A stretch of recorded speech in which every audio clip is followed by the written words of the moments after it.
Hello and welcome back to all dear students, welcome to career planet. Shaili ma'am, मेरा नाम शैली गुरवानी, आपकी chemistry mentor. और हम चैप्टर पढ़ रहे हैं सॉल्यूशन। पिछली क्लास में हमने पढ़ा था एबुलियोस्कोपी, बॉइलिंग पॉइंट एलिवेशन।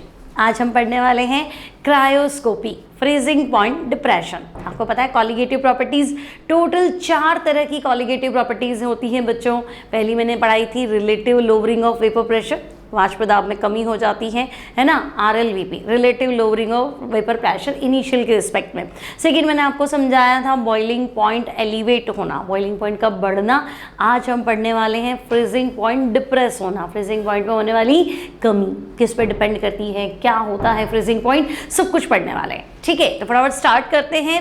चलो स्टार्ट करते हैं फ्रीजिंग पॉइंट। तो बेटा फ्रीजिंग पॉइंट क्या होता है? तो हम कहेंगे फ्रीजिंग पॉइंट टेम्परेचर, फ्रिज होना, जमना। तो जमेगा कौन? तो ऑब्वियसली लिक्विड ही तो फ्रिज होगा, सॉलिड तो फ्रिज हुआ ही होता है पहले से, है ना। ठोस को थोड़ा ना जमाना होता है। फ्रिज किसको करेंगे? तो हम कहेंगे पानी जमाएंगे ना, बर्फ थोड़ा ना जमाएंगे। बोलते हैं ना अपन कि बर्फ जमा दो, फिर अपन क्या कहते हैं बर्फ क्या जमा दो, बर्फ तो जमी हुई है। हाँ तो सही कह रहे हैं, लिक्विड को सॉलिडिफाई करना फ्रीजिंग पॉइंट। तो एक टेम्परेचर जिस पे लिक्विड सॉलिड में बदल जाता है, या ऐसा बोलो वो टेम्परेचर जिस पे लिक्विड का वेपर प्रेशर सॉलिड के वेपर प्रेशर के इक्वल हो जाता है, उस टेम्परेचर को तुम बोलोगे फ्रीजिंग पॉइंट। सबसे पहले डेफिनेशन क्लियर रखो, व्हाट इज फ्रीजिंग पॉइंट। तो बेटा आप बताएंगे द टेम्परेचर। फ्रीजिंग पॉइंट एक टेम्परेचर है, ठीक है। कौन सा टेम्परेचर है? तो टेम्परेचर एट विच, वो टेम्परेचर जिस पे, है ना, temperature at which vapour pressure of liquid, vapour pressure of liquid. आपके पास एक ऐसा टेम्परेचर है जिस पे लिक्विड का vapour pressure of liquid becomes equal to vapour pressure of solid. तो बेटा जब लिक्विड का वेपर प्रेशर सॉलिड के वेपर प्रेशर के बराबर हो जाए, उस टेम्परेचर को तुम बोल दो फ्रीजिंग पॉइंट, ठीक है। या तुम बोलो कि लिक्विड और सॉलिड क्या हो, इक्विलिब्रियम में, है ना। वो टेम्परेचर जब लिक्विड और सॉलिड साम्य अवस्था में हो, इक्विलिब्रियम में हो, वो टेम्परेचर भी क्या कहलाएगा? तो हम कहेंगे फ्रीजिंग पॉइंट, ठीक है। अब कॉलिगेटिव प्रॉपर्टीज पढ़ी थी ना हमने, फिजिकल प्रॉपर्टी, केमिकल तो नहीं होती। Colligative property physical property, solution की फिजिकल प्रॉपर्टी जो डिपेंड करती है कि आप सोल्यूट कितना मिला रहे हो, जो घोल रहे हो ना, उसके मोल्स कितने, उसके पार्टिकल्स कितने, उसके कणों की संख्या कितनी है। तो मुझे ठीक है ना। तो मैंने कहा था मान लो पानी में तुमने ग्लूकोज मिलाया, शुगर मिलाया, यूरिया मिलाया, तो ये लोग वेपर प्रेशर को नीचे ले आते हैं, बॉइलिंग पॉइंट को बढ़ा देते हैं, फ्रीजिंग पॉइंट को डाउन कर देते हैं। अभी ऐसा कैसे, फ्रीजिंग पॉइंट कैसे डाउन कर सकते हैं? तो देखो, है ना, अगर हम बोले कि भाई फ्रीजिंग पॉइंट डिप्रेशन, अच्छा फ्रीजिंग पॉइंट डिप्रेशन की स्टडी को क्रायोस्कोपी बोलते हैं, और बॉइलिंग पॉइंट एलिवेशन की स्टडी को एबुलियोस्कोपी बोलते हैं, याद रखना, ठीक है। अब देखो, मान लो मैं तुम्हें कह रही हूँ कि देखो बच्चे ना, मेरे पास ये लिक्विड मॉलिक्यूल्स है ना, तो तुम्हें पता है सबसे ज़्यादा रेंडमनेस तो तुमने पढ़ी, सबसे ज़्यादा रेंडमनेस, सबसे ज़्यादा अव्यवस्था, बिखरा हुआ सिस्टम, तुम कहेंगे गैस होता है, गैस में कोई कहाँ है, कोई कहाँ है, कोई कहाँ है। उसके बाद रेंडमनेस, अव्यवस्था, अस्त व्यवस्था, एंट्रोपी की बात करूँ तो वो लिक्विड में होती। अब मैं कह रही हूँ कि हाँ ये वाटर मॉलिक्यूल्स है और ये आराम से मज़े से है, ठीक है, कोई किधर है कोई किधर। अब मैं कहूँ फ्रीज करो, फ्रीज करो मतलब सॉलिड बनाओ, तो एक परफेक्ट ऑर्डर में जमाओ। अब क्रिस्टल बने या नहीं बने वो एक अलग चीज़ है, लेकिन इसकी एनर्जी तो चुरा लो, क्योंकि जब तक एनर्जी होगी तब तक तो मूव होता रहेगा, होता रहेगा, होता रहेगा। एनर्जी खींच लो किसी की, तो वो बेचारा क्या करेगा, एक जगह पे जाके बैठ जाएगा, है ना। जैसे मान लो आपकी जो एज है, आप इतने यंग एज में हो, है ना, 16-17 साल के बच्चे हो, तो खूब एनर्जेटिक हो, है ना, थोड़ा सा खाना खाया नहीं और भाग लो, इधर भागे, इधर भागे, इधर गए, उधर गए, 25 काम कर लिए, ठीक है। लेकिन 2 दिन खाना मत, तो थोड़ा एनर्जी लेवल का वो डाउन आएगा। 3 दिन मत दो, तो तुम देखो यार बैठ जाएंगे तो पड़ जाएंगे, तो खाना ही नहीं दोगे तो कैसे काम चलेगा। तो वही चीज़ है, एनर्जी चुरा ली, एनर्जी चुराते ही क्या होता है, बैठ जाता है। तो ये लिक्विड को मुझे बिठाना ही तो है, क्योंकि लिक्विड है तब तक तो घूमता रहेगा। जमेगा कब, सॉलिडिफाई कब होगा, तो मैं कहूँगी बस ये बैठ जाएगा, मॉलिक्यूल मूव करना बंद कर जाएगा, फ्रीज हो जाएगा।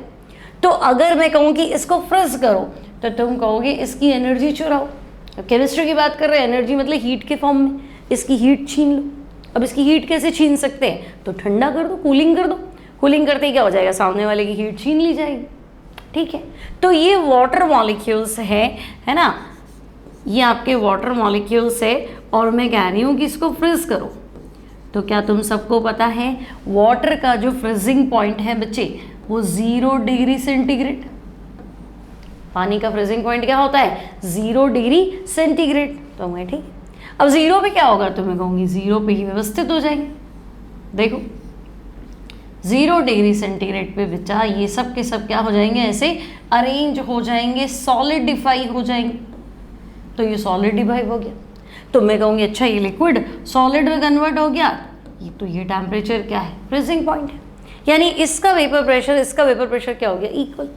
ठीक है, तो ये तो फ्रीजिंग पॉइंट का डेफिनेशन हुआ, है ना। डिप्रेशन कैसे, क्या आप कह रहे हो कि कुछ मिलाऊंगा तो वो फ्रीजिंग पॉइंट कम हो जाएगा, और कम होगा तो 0 से नीचे चला जाएगा, ऊपर नहीं जाएगा। ध्यान रखना, फ्रीजिंग पॉइंट में कमी आती है, जो चीज़ 0 पे जम रही थी वो 0 पे नहीं जमेगी, माइनस में जमेगी।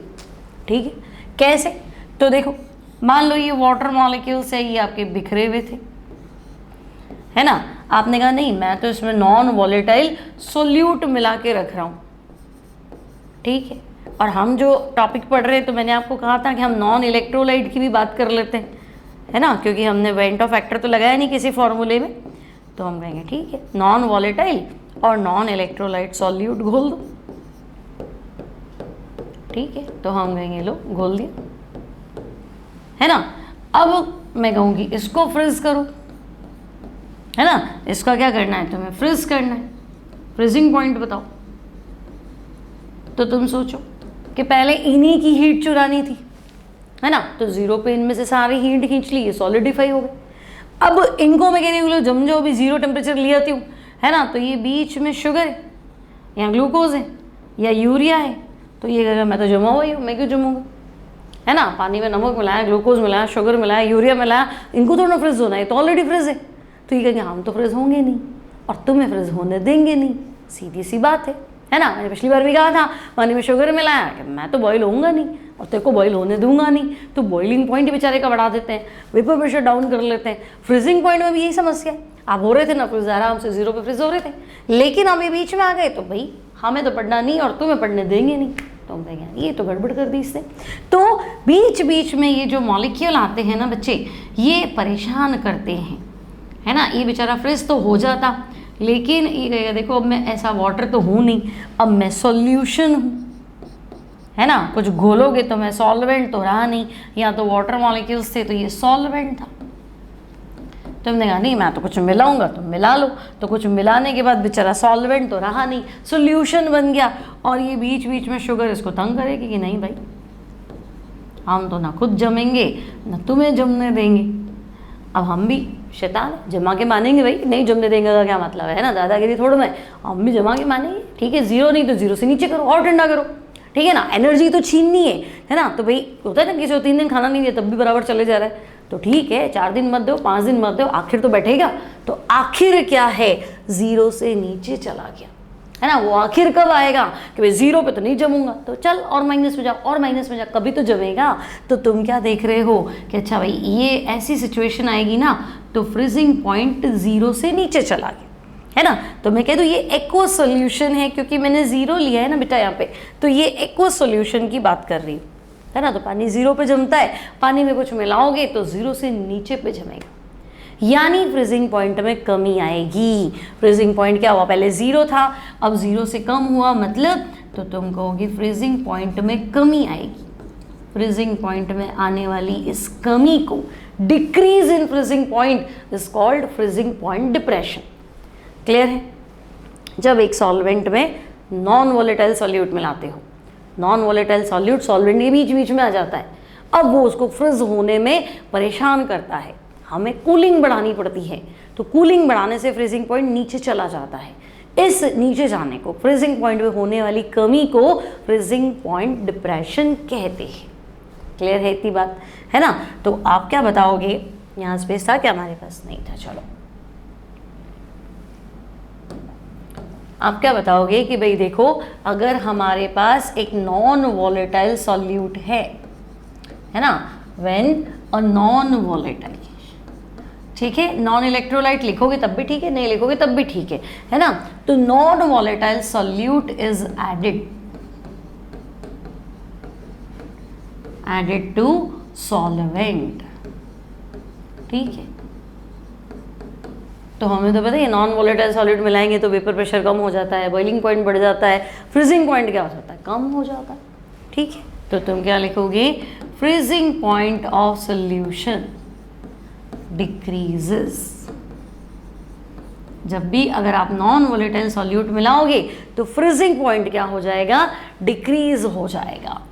This decrease in freezing point, है ना, ये फ्रीजिंग पॉइंट कम क्यों होता है, तो हम कहेंगे नॉन वॉलेटाइल सॉल्यूट रेंडमनेस को क्या कर देता है, उसकी फ्रीज होने में क्या कर देता है, उसकी एनर्जी जो है उसको हमें और डाउन करनी पड़ती है, फ्रीजिंग पॉइंट को ये क्या करता है, कम कर देता है ना, सॉलिडिफाई नहीं होने देता है। ग्राफ से और समझा सकते हैं, ठीक है। तो फिलहाल मैंने लिखा this decrease in freezing point is called freezing point depression, ठीक है। और बेटा फ्रीजिंग पॉइंट डिप्रेशन की स्टडी को हम क्रायोस्कोपी बोलते हैं, ठीक है, चलो मान लेते हैं, ठीक है। अब हम इसको एक ग्राफ से एक्सप्लेन करें।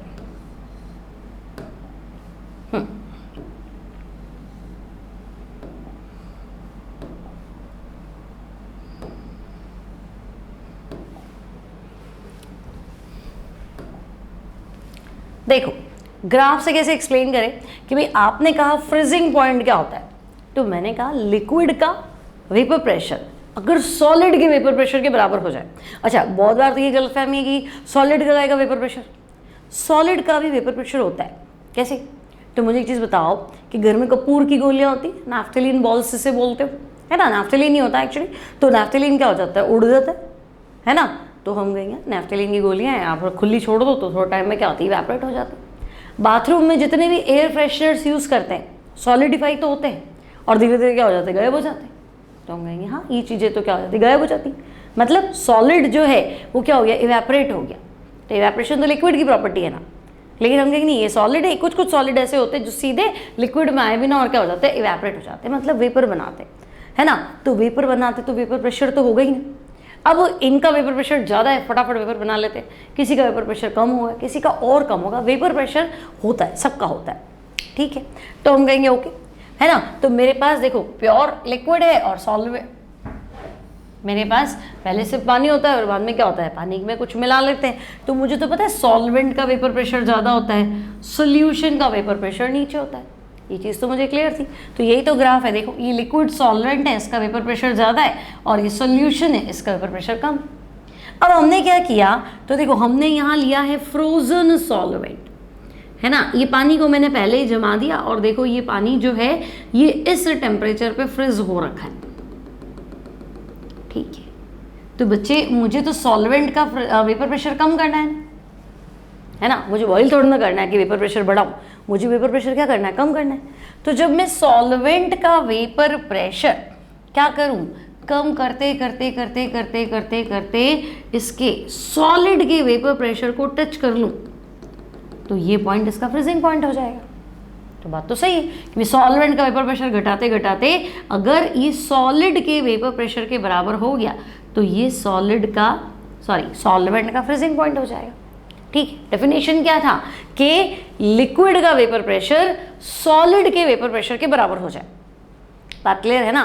फ्रीजिंग पॉइंट की परिभाषा क्या थी कि लिक्विड इवैपोरेट होता है, ज़्यादा गर्म करूँगी तो जल्दी जल्दी इवैपोरेट होगा, और इतना गर्म कर दूं कि है ना इसका वेपर प्रेशर एटमॉस्फेरिक प्रेशर के बराबर हो जाए, तब तो बॉईल हो जाएगा।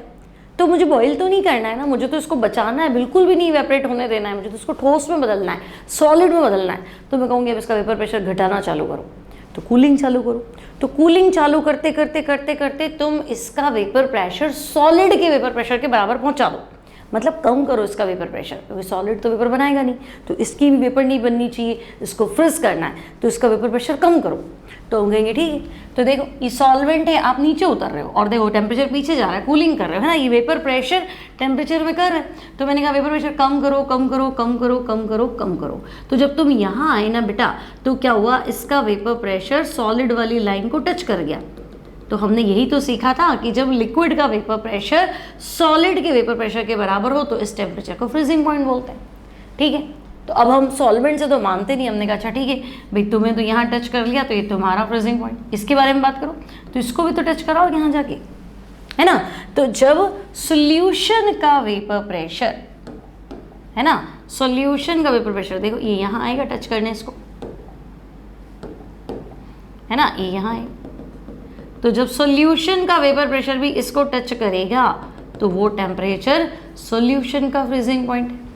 तो बच्चे अगर ये 0 है तो पीछे जा रहा है ना, पिछली बार तो आगे बढ़ रहे थे, इस बार क्या आ रहे हो, पीछे आ रहे हो। तो हम कहेंगे हाँ ये जो डिफरेंस आ रहा है ना बच्चे, ये डिफरेंस जो है ये डेल्टा TF है, फ्रीजिंग पॉइंट डिप्रेशन है, फ्रीजिंग पॉइंट में आने वाली कमी। ग्राफ इंपॉर्टेंट रहता है, नीट जेई में ग्राफ बेस्ड सवाल भी आ सकते हैं, जेई में तो आते ही हैं। ठीक है, तो देखो T1 क्या है, तो हम कहेंगे सॉल्यूशन का फ्रीजिंग पॉइंट, है ना, मैं सॉल्यूशन फ्रीजिंग पॉइंट लिख देती हूँ।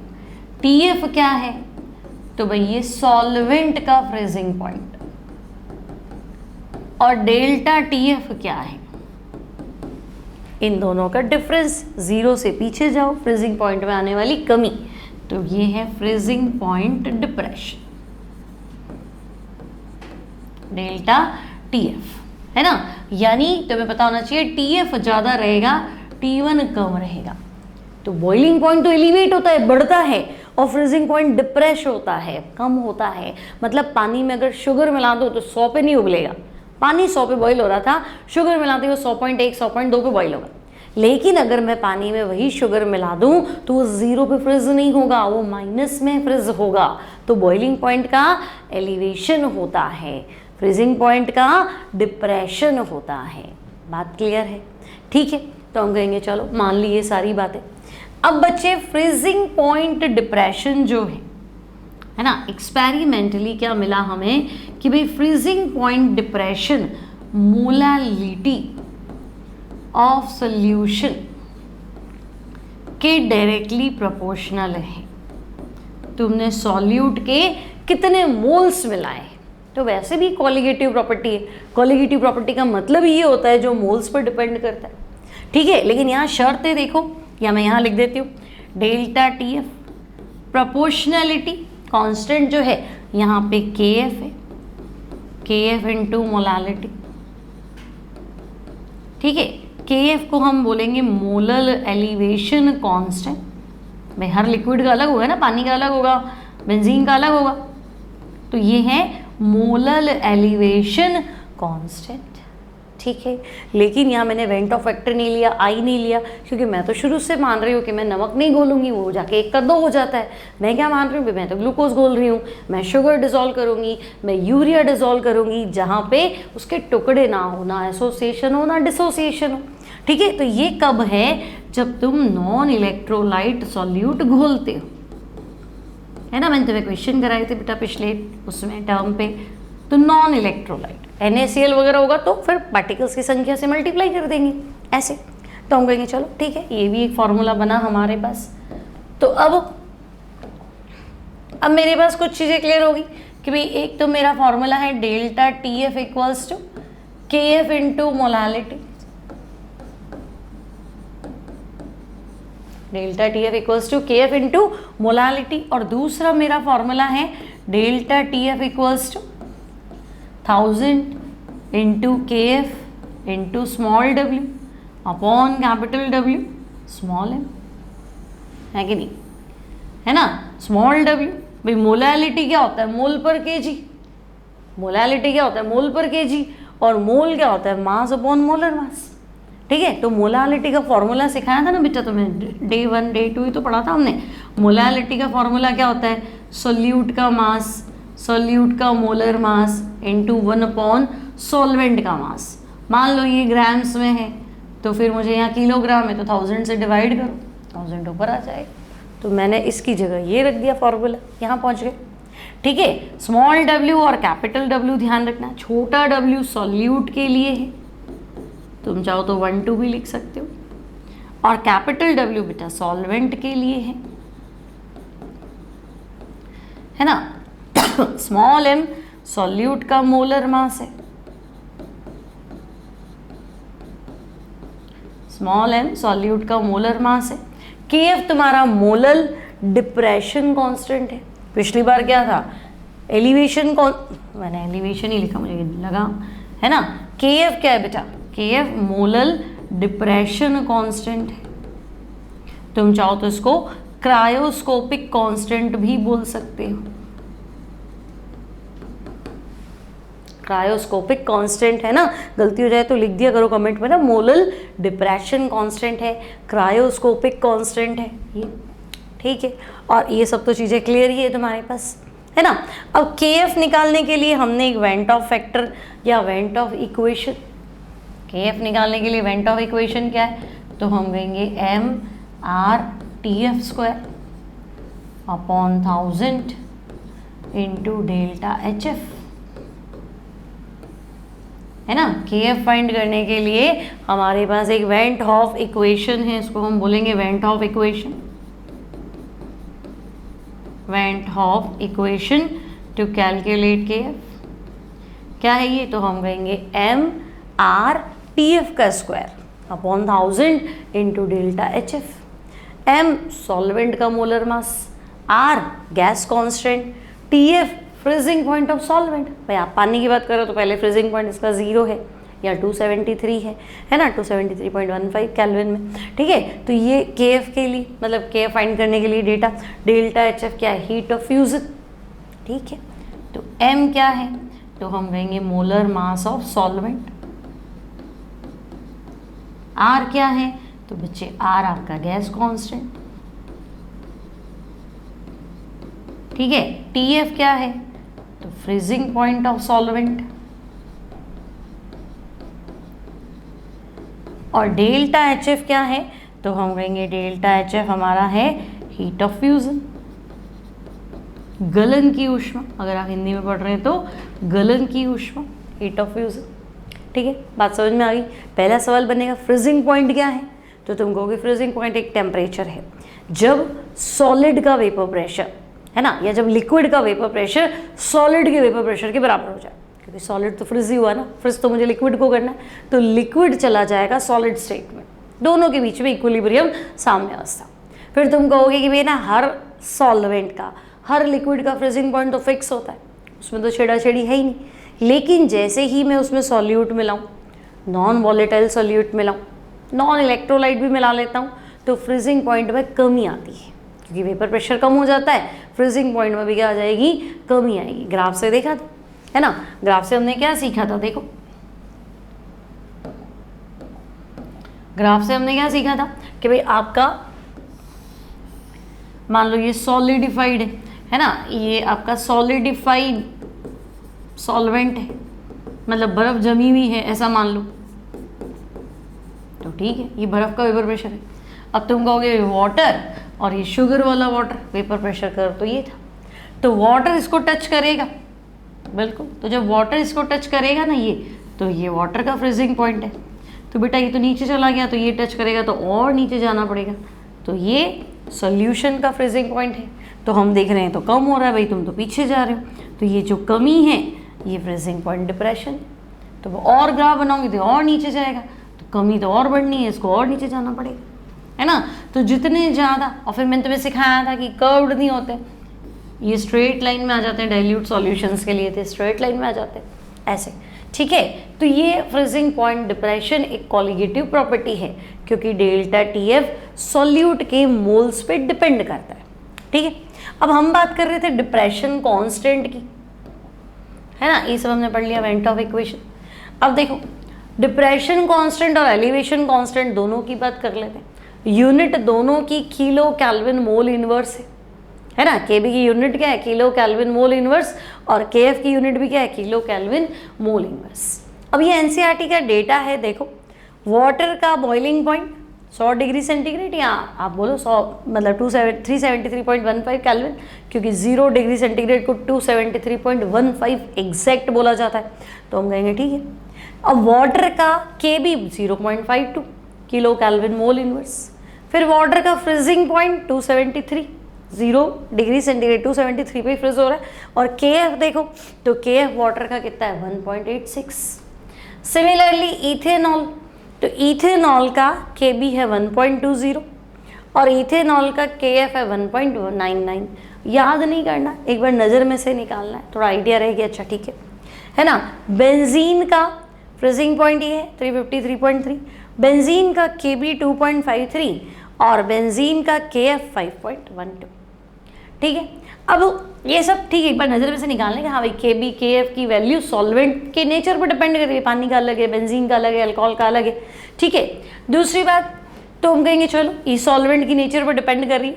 अब एनसीईआरटी के अकॉर्डिंग के बी हाइएस्ट CCl4 का है, CCl4 का एलिवेशन कांस्टेंट है 5.03।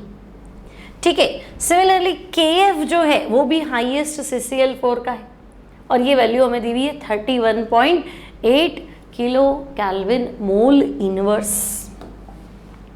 ठीक है, ये 5.12 बेंजीन का KF है ना। हाँ, तो हमारे पास तो ये 31.8 है। ठीक है, तो KB है। ये KB क्या है? Molal elevation constant. आप चाहो तो ये बूलियोस्कोपिक कांस्टेंट लिखो। और KF क्या है? Molal depression constant. आप चाहो तो क्रायोस्कोपिक कांस्टेंट।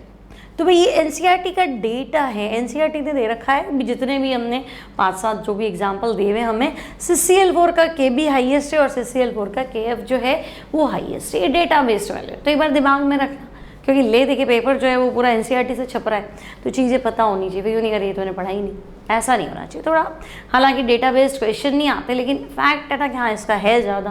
फिर वो कहते नहीं हम तो एनसीईआरटी से पूछेंगे, तो एनसीईआरटी में लिखा हुआ है ना, तो मना भी तो नहीं कर सकते कि हाँ नहीं लिखा हुआ, तो ध्यान रखो। ठीक है, इतनी सी बात है ना। चलो तो हम कहेंगे चलो बात तो क्लियर है। अब कुछ क्वेश्चंस देख लेते हैं KF पे। देखो 1 ग्राम नॉन इलेक्ट्रोलाइट सॉल्यूट को 50 ग्राम बेंजीन में डिसॉल्व किया है ना, और फ्रीजिंग पॉइंट जो कम हुआ वो 0.40 केल्विन से कम हो गया। Freezing point depression constant benzene का 5.12 है। Molar mass of solute find करना है। ठीक है, तो देखो सोल्यूट मास 1 ग्राम है, तो मैं कहूँगी ओके, स्मॉल w 1 ग्राम। सॉल्वेंट मास 50 ग्राम है, बेंजीन तुम्हारे पास 50 ग्राम है ना, तो मैं कहूँगी ठीक है, कैपिटल W 50 ग्राम है ना। फ्रीजिंग पॉइंट में जो कमी आ रही है, डिप्रेशन आ रहा है, कितना कम कर रहा है भाई? 0.40 से ये फ्रीजिंग पॉइंट को कम कर देता है, तो डेल्टा TF 0.40 है। केल्विन लिखो, कोई दिक्कत नहीं है ना। और मोलल एलिवेशन, सॉरी क्या बोलते हैं, depression constant, not elevation, depression constant है ना, क्रायोस्कोपिक कांस्टेंट, ये 5.12 है। यूनिट मैंने सिखाई थी किलो केल्विन मोल इनवर्स। अब तुम मोलर मास फाइंड कर लो, स्मॉल m फाइंड कर लो। ठीक है, तो हम कहेंगे हमारा फॉर्मूला तो क्लियर ही है ना। हमारा फॉर्मूला क्या है? डेल्टा TF इक्वल्स टू, बोलो 1000 into KF into small w upon capital W small m। तो मुझे तो स्मॉल m फाइंड करना है, तो 1000 इंटू 5.12 रख लूँ। सॉल्यूट तो 1 ग्राम था, सॉल्वेंट 50 लिया था ना, है ना, सॉल्वेंट कितना था 50, और डिप्रेशन यहाँ लिया था 0.40। पॉइंट तो उड़ा लो। ठीक है, 0 कितने 1 2 गए है ना, तो मेरे पास 5120 डिवाइड बाय 20 है, 5120 डिवाइड बाय 20 है, तो ये भी गया। ठीक है, तो अब देख लो 512 का आधा कर लो तो 250 और 6 256 हो जाएगा, है ना। तो मैं कहूँगी 256 ये क्लियर, सिंपल है ना, सीधा फॉर्मूला बेस्ड क्वेश्चन है, कुछ करना ही नहीं था। आगे देखो नेक्स्ट क्या कह रहा है। एक एक्वा सॉल्यूशन है जो कि 0.18 डिग्री सेंटीग्रेड पे फ्रीज हो रहा है। तो बेटा एक्वस सॉल्यूशन किसी का है ना, जलीय विलीय ने, मतलब तुमने कुछ मिलाया है। तो जब तुमने मिलाया है तो उसका फ्रीजिंग पॉइंट कितना आ रहा है, माइनस का 0.186। अब पानी का फ्रीजिंग पॉइंट तो मुझे पता ही, ये डिग्री सेंटीग्रेड में ना, तो पानी का फ्रीजिंग पॉइंट तो 0 डिग्री सेंटीग्रेड। तो फ्रीजिंग पॉइंट डिप्रेशन कितना होगा, तो मैं कहूँगी 0 पे जमना चाहिए था, लेकिन आप तो पता नहीं कितने पे जम रहे हो। तो कितने पे क्या, माइनस 0.186 पे जम रहे। तो फ्रीजिंग पॉइंट डिप्रेशन जो है वो यहाँ पे है 0.186, इतने डिग्री से वो कम हो गया। ठीक है, चलो कोई दिक्कत नहीं।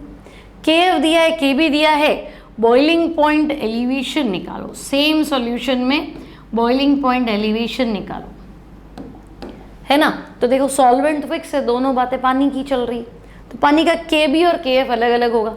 बाकी आपने मोलालिटी तो सेम रखी है, उसी सॉल्यूशन को फ्रीज कर रहे हो और उसी को क्या कर रहे हो, बॉईल कर रहे हो। तो आप सीधा फॉर्मूला बताओ, delta T B upon delta T F. क्या होना चाहिए था, के बी इंटू मोलालिटी, यहाँ पे भी क्या होना चाहिए था, के एफ इंटू मोलालिटी। तो अगर सॉल्यूशन सेम है तो मोलालिटी तो गई। ठीक है, तो अब मुझे डेल्टा टी बी फाइंड करना है, और फ्रीजिंग पॉइंट डिप्रेशन तो है मेरे पास। के बी कितना है बेटा, 0.512, और के एफ कितना है 1.86। तो आ जाओ, delta T B equals to 0.512 into 0.186 upon 1.86। चलो कर लोगे अब तो, पॉइंट उड़ाओ, 3 और 3 6, तो 2 तो ये चले गए, है ना, 2 तो ये चले गए, तो फिर 2 और बचे। ठीक है, तो ये कितना आया, 5.12 आ रहा है, सॉरी 0.05। हाँ क्या हुआ, 4 3 3 6, तो 2 चले गए तो 4 है ना, हाँ सॉरी। तो फिर 0.0512 आ रहा है, तो कहेंगे हाँ 512 अपॉन 10,000 है ना, 0.0512। तो बॉइलिंग पॉइंट में जो इंक्रीमेंट होगा, सॉरी बॉइलिंग पॉइंट में जो इंक्रीमेंट होगा दैट विल बी 0.0512। क्लियर है, सिंपल है, कुछ करना ही नहीं है, सिंपल है ना, फॉर्मूला बेस्ड क्वेश्चन है। और देखते हैं, देखो नेक्स्ट 0.01 m सोल्यूशन है तुम्हारे पास ग्लूकोज का वाटर के अंदर, फ्रीजिंग पॉइंट माइनस का 0.186 है। तो मैं फ्रीजिंग पॉइंट डिप्रेशन निकाल दूँ, कमी कितने की आई, तो देखो भाई पानी तो हमारा 0 पे फ्रीज होता है, आपने ग्लूकोज मिलाया तो फ्रीजिंग पॉइंट कितना हो गया, माइनस का 0.186। तो मैं कहूँगी अच्छा ठीक है, फ्रीजिंग पॉइंट डिप्रेशन जो है वो 0.186 हो गया, अब चाहे सेंटीग्रेड में हो चाहे केल्विन में। अब ये कह रहा है देखो कंसंट्रेशन तो सेम रखी इसने, लेकिन इस बार इसने KCl ले लिया, तो उसका फ्रीजिंग पॉइंट कितना होगा। ठीक है भाई, फ्रीजिंग पॉइंट डिप्रेशन तो ये है। अब मेरा फॉर्मूला क्या था, तो भाई मेरा फॉर्मूला था delta T F equals to K F into molality, है ना। ये फॉर्मूला मैं कब यूज करूंगी, जब ग्लूकोज होगा, ग्लूकोज होगा, है ना। लेकिन delta T F equals to I into K F into molality, I क्यों यूज कर रही हूँ, क्योंकि देखो ग्लूकोज तो अगर आप कह रहे हो 1 मोल तो पानी में जाने के बाद भी 1 मोल, लेकिन जब आप कह रहे हो KCl तो KCl 1 मोल, लेकिन जब वो वाटर में गया तो K अलग हो गया, Cl अलग हो गया, 1 के 2 हो गया, है ना, ऑब्जर्व्ड मोल चेंज हो गए। तो इस सिचुएशन में हम आई यूज करते हैं वेंट ऑफ फैक्टर, तो हम कहेंगे आई तो 2 हो गया। ठीक है, तो अब ग्लूकोज में अगर मोलर कंसंट्रेशन कितना है बच्चे, 0.01, तो यहाँ आंसर कितना आ रहा है, तो भाई यहाँ डिप्रेशन हो रहा है 0.186, 0.186 की कमी आ रही। लेकिन आप कह रहे हो कि नहीं, हमारे पास तो क्या है, आई की वैल्यू 2 है, तो बच्चे के एफ इंटू मोलालिटी का आंसर क्या है 0.186, है ना, मोलालिटी 0.01 हो तो यहाँ पे भी है, तो हम कहेंगे यहाँ जो है वो डिप्रेशन डबल हो गया, फ्रीजिंग पॉइंट में आने वाली कमी क्या हो गई, डबल हो गई। तो मतलब अब वो 0.186 माइनस का वहाँ नहीं जम रहा है, उसके भी नीचे जम रहा है। ध्यान रखना है, डिप्रेशन बढ़ गया, कमी बढ़ गई, घाटा बढ़ गया, तो जो पहले मिल रहा था उससे भी कम पे मिलेगा। समझे मेरी बात? ठीक है, तो देखो इसको ऐसे कर लो, KF इंटू मोलालिटी का आंसर कितना है 0.186। तो भाई KF तो यहाँ पे भी कांस्टेंट है, मोलालिटी सेम ही है ना 0.01, तो इन दोनों की वैल्यू मैंने 1.186 रखी। तो तुम कह रहे हो कि अब ये जो KCl वाली बात है ना, ये केस किसका है? KCl का। तो KCl वाले में डिप्रेशन, फ्रीजिंग पॉइंट में जो कमी है ना वो दुगनी हो गई। मतलब मैं कह रही हूँ पहले 0 था, फिर मैंने नमक मिलाया तो -1 पे जम रहा है, ठीक है। तो तुमको नमक मतलब 0 था, मैंने ग्लूकोज मिलाया तो -1 पे जम रहा है, ठीक है। तो हमने कहा कुछ मिलाओगे तो कम तो हो गई। अब तुम कह रहे हो नहीं, कंसंट्रेशन वगैरह सब सेम है, मोलर कंसंट्रेशन सेम है, लेकिन मैंने नमक मिला दिया, ग्लूकोज की जगह NaCl मिला दिया। तो हम कहेंगे ग्लूकोज तो चलो कंसंट्रेशन जो थी वही रहेगी, लेकिन NaCl मिला दिया तो कंसंट्रेशन दुगनी हो गई, क्योंकि NaCl के टुकड़े 2 हो गए। तो अब वो जो तुम्हारा -1 पे जम रहा था ना, अब वो -2 पे जमेगा, कमी बढ़ गई, फ्रीजिंग पॉइंट में डिप्रेशन बढ़ गया, वो और नीचे चला गया। तो तुम कहोगे अच्छा भाई, तो I बढ़ता है तो फ्रीजिंग पॉइंट में डिप्रेशन बढ़ जाता है, कमी बढ़ जाती है, तो कमी बढ़ जाएंगी तो फ्रीजिंग पॉइंट और नीचे चला जाएगा।